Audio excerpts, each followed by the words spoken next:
ओम शांति। मुरली है 13 अगस्त 2025। बाप दादा के मधुर महावाक्य। मीठे बच्चे, अकाल मूरत बाप का बोलता चलता तखत यह ब्रह्मा है। अकाल मूरत बाप का बोलता चलता तखत यह ब्रह्मा है। जब वह ब्रह्मा में आते हैं तब तुम ब्राह्मणों को रचते हैं। बाबा का आज का प्रश्न है, अक्लमंद बच्चे किस राज को समझकर ठीक रीति से समझा सकते हैं? अक्लमंद बच्चे किस राज को समझकर ठीक रीति से समझा सकते हैं? बाबा ने उत्तर दिया, ब्रह्मा कौन है और वह ब्रह्मा सो विष्णु कैसे बनते हैं? ब्रह्मा कौन है और वह ब्रह्मा सो विष्णु कैसे बनते हैं? प्रजापिता ब्रह्मा यहाँ है, वह कोई देवता नहीं। ब्रह्मा ने ही ब्राह्मणों द्वारा ज्ञान यज्ञ रचा। यह सब राज अक्लमंद बच्चे ही समझकर समझा सकते हैं। घोड़े सवार और प्यादे तो इसमें मूंझ जाएंगे। बाबा कहते, ब्रह्मा कौन है और वह ब्रह्मा सो विष्णु कैसे बनते हैं? प्रजापिता ब्रह्मा यहाँ है, वह कोई देवता नहीं। बाबा कहते, वह कोई देवता नहीं। ब्रह्मा ने ही ब्राह्मणों द्वारा यह ज्ञान यज्ञ रचा। यह सब राज अक्लमंद बच्चे ही समझकर समझा सकते हैं। घोड़े सवार और प्यादे तो इसमें मूंझ जाएंगे। बाबा कहते, आज का गीत है ओम नमो शिवाय। ओम शांति। भक्ति में महिमा करते हैं एक की। महिमा तो गाते हैं ना, परंतु ना उनको जानते हैं, ना उनके यथार्थ परिचय को जानते हैं। अगर यथार्थ महिमा जानते तो वर्णन जरूर करते। तुम बच्चे जानते हो ऊंचते ऊंच है भगवान। चित्र मुख्य है उनका, ब्रह्मा की संतान भी होगी ना। बाबा कहते, तुम सब ब्राह्मण ठहरे, ब्रह्मा को भी ब्राह्मण जानेंगे और कोई नहीं जानते। जो ब्रह्मा की संतान होंगे, जो सच्चे सच्चे ब्राह्मण बनेंगे, वही तो ब्रह्मा को जानेंगे ना। बाबा कहते हैं और कोई नहीं जानते, इसलिए मूंझते हैं। यह ब्रह्मा कैसे हो सकता? ब्रह्मा को दिखाया है सूक्ष्म वतन वासी। अब प्रजापिता सूक्ष्म वतन में हो ना सके, वहाँ रचना होती नहीं। इस पर तुम्हारे साथ बहुत वाद विवाद भी करते हैं। समझाना चाहिए, ब्रह्मा और ब्राह्मण हैं तो सही ना। जैसे क्राइस्ट से क्रिश्चियन अक्षर निकला है, बुद्ध से बौद्धि और इब्राहिम से इस्लामी, वैसे प्रजापिता ब्रह्मा से ब्राह्मण नामी ग्रामी है। आदि देव ब्रह्मा। वास्तव में ब्रह्मा को देवता नहीं कह सकते, यह भी रॉन्ग है। ब्राह्मण जो अपने को कहलाते हैं, उनसे पूछना चाहिए, ब्रह्मा कहाँ से आया? बाबा पूछ रहे हैं, उन ब्राह्मणों से पूछना चाहिए कि ब्रह्मा कहाँ से आया, यह किसकी रचना है, ब्रह्मा को किसने क्रिएट किया? कभी कोई बता ना सके, जानते ही नहीं। यह भी तुम बच्चे जानते हो।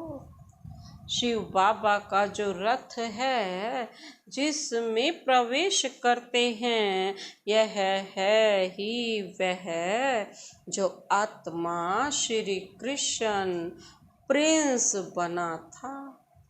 84 जन्मों के बाद यह ब्रह्मा आकर बने हैं।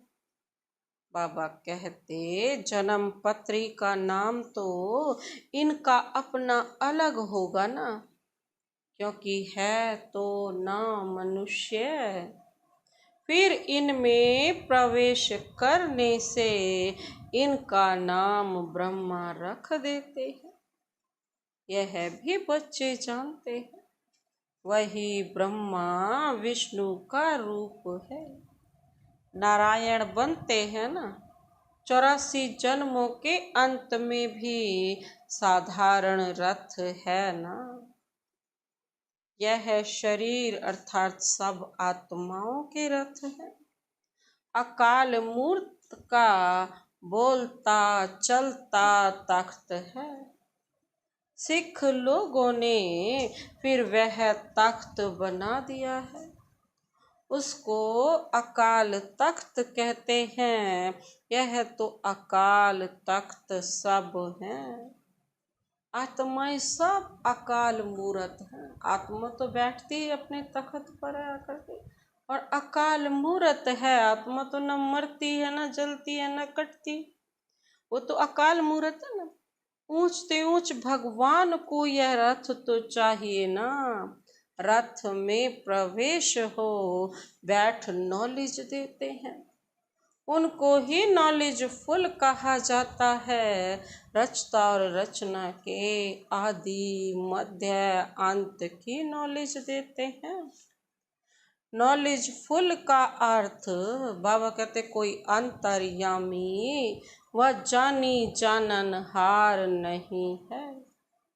सर्वव्यापी का अर्थ दूसरा है, जानी जानन का अर्थ दूसरा है। मनुष्य तो सब को मिलाकर जो आता है सो कहते जाते हैं। अभी तुम बच्चे जानते हो, हम सब ब्राह्मण ब्रह्मा की औलाद हैं। हमारा कुल सबसे ऊंच है। वो लोग देवताओं को ऊंच रखते हैं, क्योंकि सतयुग आदि में देवता हुए हैं। प्रजापिता ब्रह्मा की औलाद ब्राह्मण होते हैं। यह कोई जानते नहीं सिवाय तुम बच्चों के। उनको पता भी कैसे पड़े, जबकि ब्रह्मा को सूक्ष्म वतन में समझ लेते हैं। वह जिस्मानी ब्राह्मण अलग हैं, जो पूजा करते हैं, धामा खाते हैं। तुम तो धामा आदि खाते नहीं हो। बाबा कहते ब्रह्मा का राज अभी अच्छी रीति समझाना पड़ता है। बोलो और बातों को छोड़, बाप जिस से पतित से पावन बनना है, पहले उनको तो याद करो। बाबा कहते फिर यह बातें भी समझ जाएंगे। थोड़ी बात में संशय पड़ने से बाबा कहते हैं बाप को ही छोड़ देते हैं। पहली मुख्य बात है अलफ और बे। बाप कहते हैं माँ में कम याद करो, मैं जरूर किस में तो आऊँगा ना। उनका नाम भी होना चाहिए, उनको आकर रचता। ब्रह्मा के लिए तुमको समझाने का बहुत अक्ल चाहिए। पयादे घोड़े सवार मूंझ पड़ते हैं, अवस्था अनुसार समझाते हैं ना। प्रजापिता ब्रह्मा तो यहाँ है। ब्राह्मणों द्वारा ज्ञान यज्ञ रचते हैं, तो जरूर ब्राह्मण ही चाहिए ना। प्रजापिता ब्रह्मा भी यहाँ चाहिए, जिससे ब्राह्मण हो। ब्राह्मण लोग कहते भी हैं, यह ब्रह्मा की संतान हैं, समझते हैं परंपरा से हमारा कुल चला आता है। परंतु ब्रह्मा कब था यह पता नहीं है। बाबा कहते वह किसी को पता ही नहीं है। अभी तुम ब्राह्मण हो, ब्राह्मण वह जो ब्रह्मा की संतान हो। वह तो बाप के ऑक्यूपेशन को जानते ही नहीं। भारत में पहले ब्राह्मण ही होते हैं। ब्राह्मणों का है ऊंच ते ऊंच कुल। वह ब्राह्मण भी समझते हैं हमारा कुल जरूर ब्रह्मा से ही निकला होगा, परंतु कैसे, कब, वह वर्णन नहीं कर सकते। तुम समझते हो प्रजापिता ब्रह्मा ही ब्राह्मणों को रचते हैं। जिन ब्राह्मणों को ही फिर देवता बनना है, ब्राह्मणों को आकर बाप पढ़ाते हैं। ब्राह्मणों की भी डिनाइस्टी नहीं है, ब्राह्मणों का कुल है। डिनाइस्टी तब कहा जाए जब राजा रानी बनेंगे, तभी तो डिनाइस्टी आएगी ना। जैसे सूर्यवंशी डिनाइस्टी। तुम ब्राह्मणों में राजा तो बनते ही नहीं, ब्राह्मणों में तो कोई राजा नहीं ना, इसलिए ब्राह्मणों की कोई डिनाइस्टी, ब्राह्मणों का तो कुल होता है।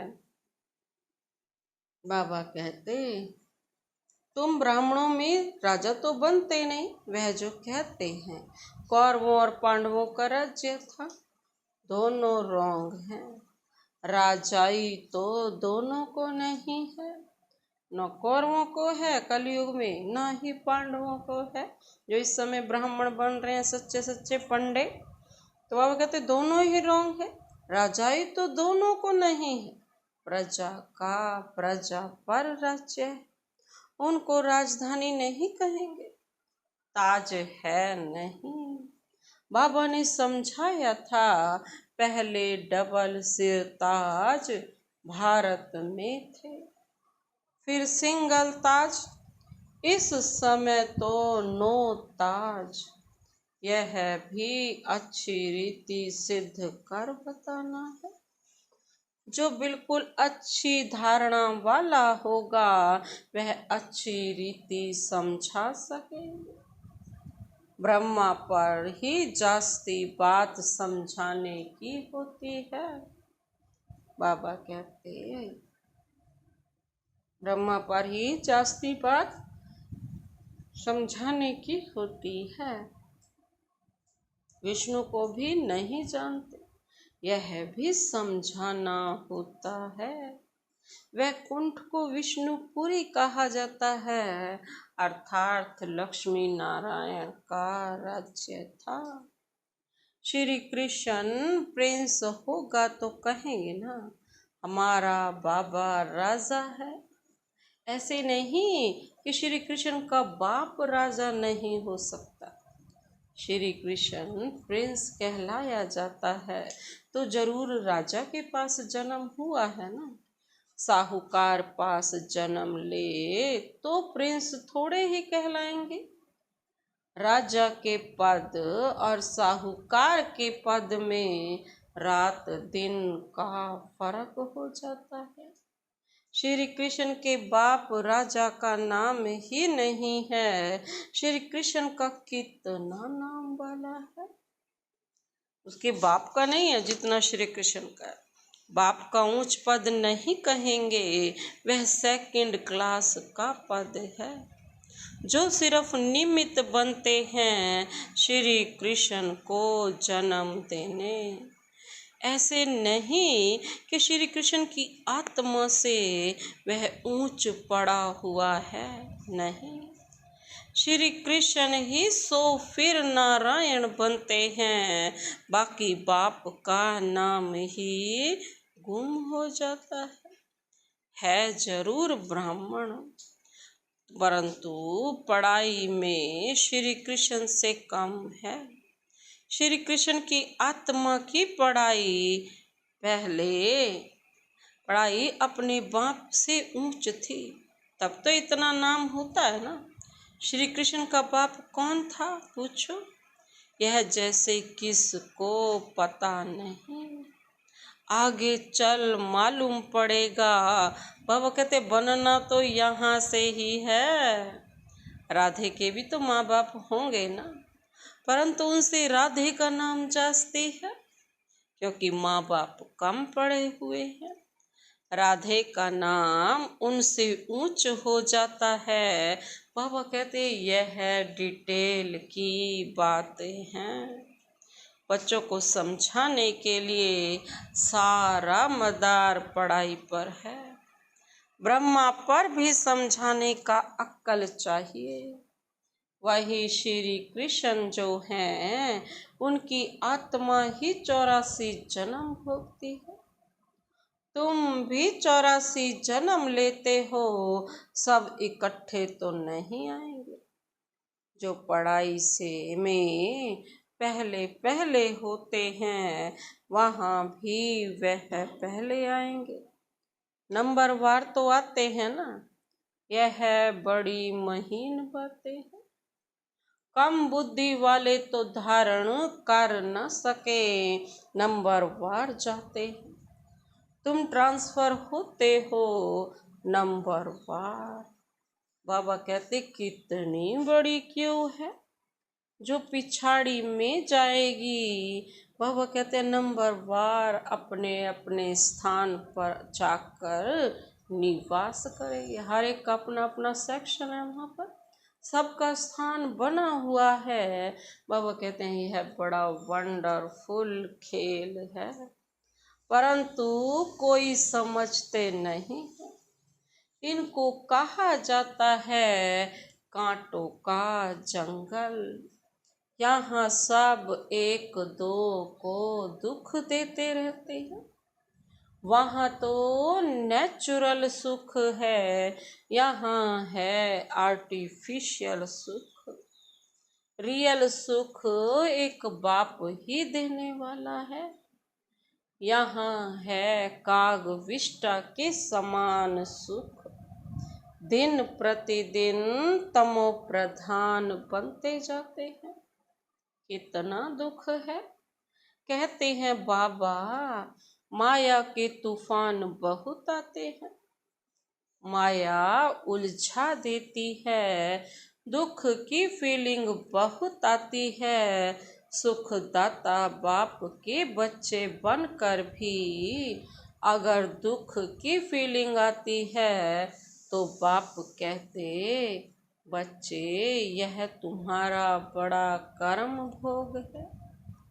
जब बाप मिला तो दुख की फीलिंग नहीं आनी चाहिए।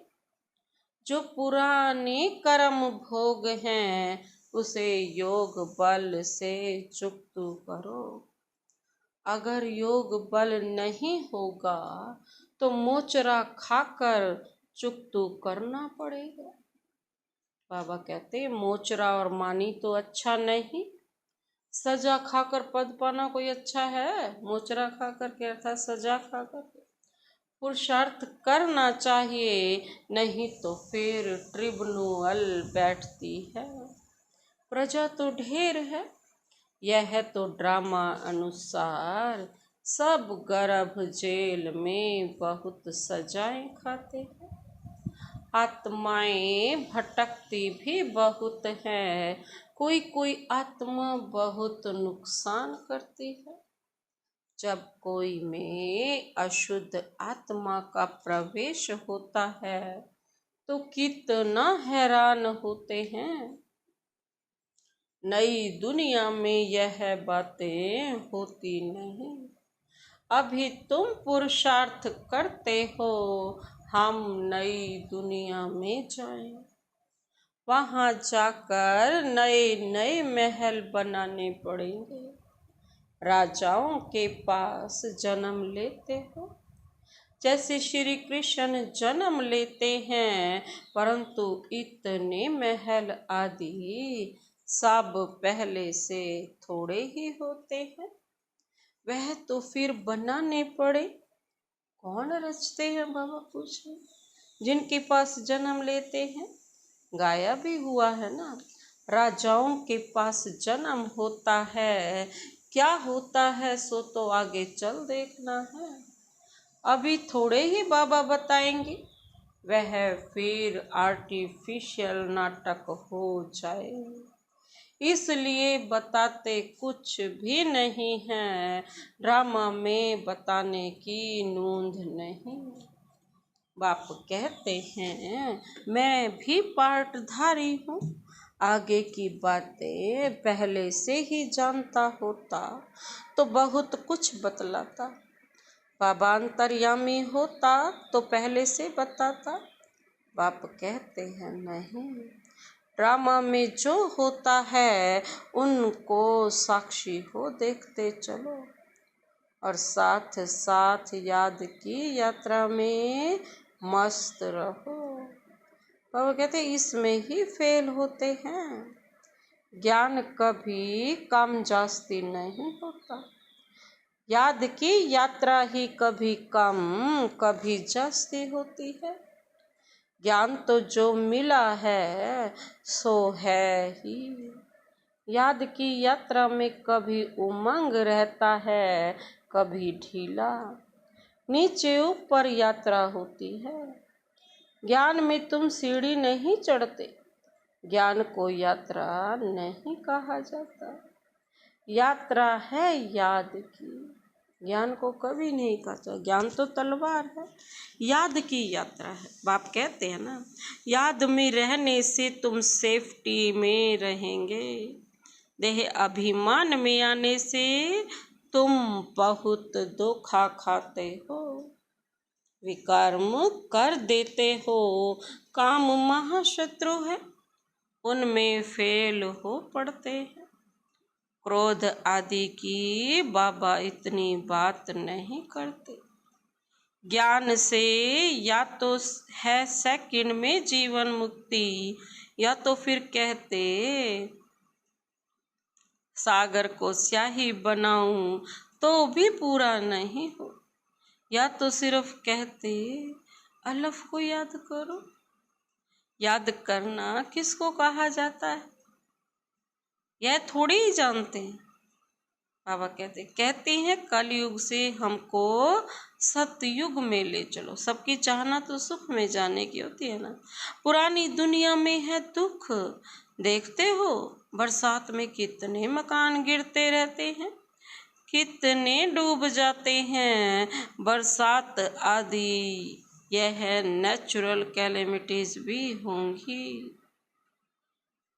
यह सब अचानक होता रहेगा। कुंभकर्ण की नींद में सोए हुए हैं, विनाश के समय जागेंगे, फिर क्या कर सकेंगे। बाबा कहते हैं फिर क्या कर सकेंगे, मर जाएंगे। धरती भी जोर से हिलती है, तूफान बरसात आदि सब होता है, बॉम्ब्स भी फेंकते हैं। परंतु यहाँ एडिशन है सिविल वार, रक्त की नदियां गाई हुई हैं, यहाँ मारा मारी होती है, एक दो पर केस करते रहते, सो लड़ेंगे भी जरूर। सब हैं निधन के, तुम हो धनी के, कोई लड़ाई आदि तुमको नहीं करनी है। ब्राह्मण बनने से तुम धनी के बन गए। धनी बाप को या पति को कहते हैं। बाबा कहते शिव बाबा तो पतियों का पति है, सगाई हो जाती है तो फिर कहते हैं ना हम ऐसे पति के साथ कब मिलेंगी। आत्माएं कहती हैं शिव बाबा हमारी तो आपसे सगाई हो गई, अब आपसे हम कैसे मिलेंगे। कोई तो सच लिखते हैं, कोई तो बहुत छिपाते हैं, सच्चाई में से लिखते ही नहीं कि बाबा हमसे यह भूल हो गई, क्षमा करो। अगर कोई विकार में गिरा तो बुद्धि में धारणा हो नहीं सकती। बाबा कहते हैं तुम ऐसी कड़ी भूल करेंगे तो चकनाचूर हो जाएंगे। तुमको हम गोरा बनाने के लिए आए हैं, फिर तुम काला मुंह कैसे करते हो? भल स्वर्ग में आएंगे, पाई पैसे का पद पाएंगे, राजधानी स्थापन हो रही है ना। कोई तो हार खाकर जन्म जन्मांतर पद भ्रष्ट हो जाते हैं। कहेंगे बाप से तुम यह पद पाने आए हो। बाप इतना ऊंच बने, हम बच्चे फिर प्रजा थोड़े ही बनेंगे। बाप गद्दी पर हो और बच्चा 10 ही बने, कितनी लज्जा की बात है। पिछाड़ी में तुमको सब साक्षात्कार होंगे, फिर बहुत पछताएंगे नाहिक ऐसा किया। सन्यासी भी ब्रह्मचर्य में रहते हैं तो विकारी सब उनको माथा टेकते हैं।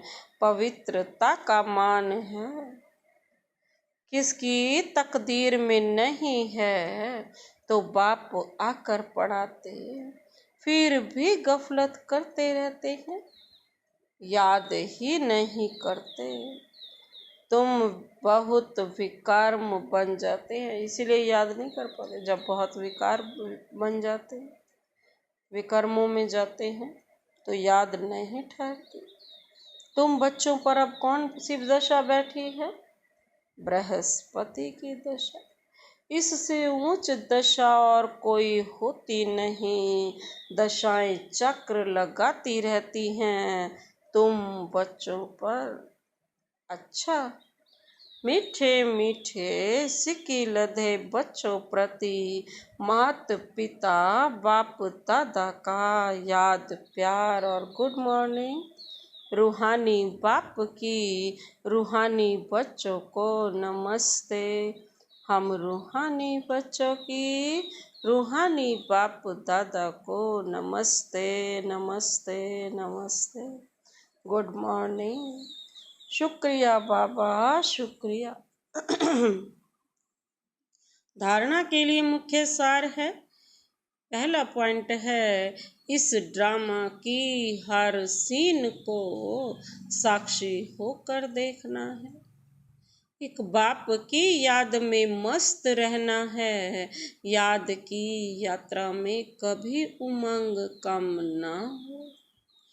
इस ड्रामा की हर सीन को साक्षी होकर देखना है। एक बाप की याद में मस्त रहना है। याद की यात्रा में कभी उमंग कम ना हो। दूसरा पॉइंट है, पढ़ाई में कभी गफलत नहीं करना। अपनी ऊंच तकदीर बनाने के लिए पवित्र जरूर बनना है। हार खाकर जन्म जन्मांतर के लिए पद भ्रष्ट नहीं करना है। पढ़ाई में कभी गफलत नहीं करना। अपनी ऊंच तकदीर बनाने के लिए पवित्र जरूर बनना है। हार खाकर जन्म जन्मांतर के लिए पद भ्रष्ट नहीं करना है। आज का वरदानी हाथ शिव बाबा का अपने सिर पर अनुभव करते हुए यह वरदान अपने में समाते हैं। सच्ची सेवा द्वारा अविनाशी अलौकिक खुशी के सागर में लहराने वाली खुश नसीब आत्मा भव। सच्ची सेवा द्वारा अविनाशी अलौकिक खुशी के खजाने में, खुशी के सागर में लहराने वाली खुश नसीब आत्मा भव। बाबा कहते जो बच्चे सेवाओं में बाप दादा और निमित्त बड़ों के स्नेह की दुआएं प्राप्त करते हैं, उन्हें अंदर से अलौकिक आत्मिक खुशी का अनुभव होता है। वे सेवाओं द्वारा आंतरिक खुशी, रूहानी मौज, बेहद की प्राप्ति का अनुभव करते हुए सदा खुशी के सागर में लहराते रहते हैं। सच्ची सेवा सर्व का स्नेह, सर्व द्वारा अविनाशी सम्मान और खुशी की दुआएं प्राप्त होने की खुशनसीबी के श्रेष्ठ भाग्य का अनुभव कराती हैं। जो सदा खुश हैं वही खुश नसीब हैं। आज का स्लोगन, सदा हर्षित व आकर्षण मूर्त बनने के लिए संतुष्ट मणि बनो। सदा हर्षित व आकर्षण मूर्त बनने के लिए संतुष्ट मणि बनो। अव्यक्त इशारे हैं, सहज योगी बनना है तो परमात्म प्यार के अनुभवी बनो। बाबा कहते कर्म में, वाणी में, संपर्क व संबंध में, लव और स्मृति व स्थिति में लवलीन रहना। कर्म में, वाणी में, संपर्क व संबंध में, लव और स्मृति में, स्थिति में लवलीन रहना है। जो जितना लवली होगा वह उतना ही लवलीन रह सकता है।